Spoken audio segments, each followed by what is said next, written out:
almost like triangles just to get the shape. Whereas with the new hair, we're able to sort of create much more flowing strands, which is lovely. And Just as an observation for me as well, you're trying to keep that spirit, I'm guessing, as well, right? Like, a part of the refresh is kind of refreshing, not completely changing. Is that right for the hair as well?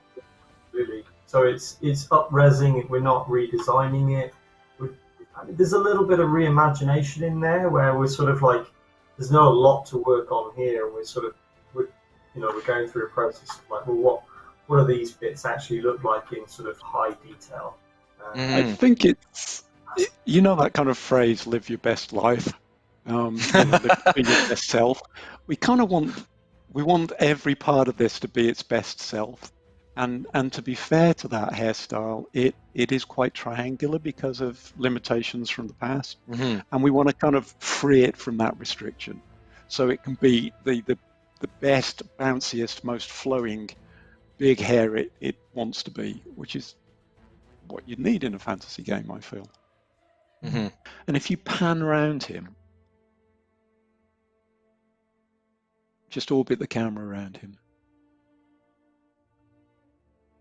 As you get onto the side that's in the shadow side, we've got that lighting it's kind of bluer, it's cooler, it's warmer on the other side, but we're still getting form in all those areas. So there's a real sense of detail in the folds in the trousers. There's a sense of plausible muscles. And this is something that when you interact with the world, just makes that world more enjoyable. So if we look at our kind of new sort of hero, and we put him near a candle and spin around him there, or kind of walk him across to another one, that movement between light sources gives you just a much more rewarding sense of form. Like that form's revealed as you go into the warm light, as you move away from it. You get a sense of that directional lighting, and he sits in the world more clearly. And going right back to the first things we were saying about the avatar, you've got really two big components. There's the world that you explore, and there's yourself. And for it to be rewarding, you want a sense of interaction between that world and the avatar. So the avatar is not just prettiness or beauty or detail or that. The avatar's the thing that pegs you to the world.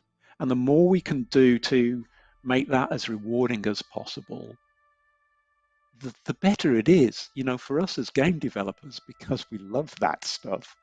And for players as well, because it's making their commitment and time in the world kind of respected and reflected in the thing that represents them there, which is the avatar.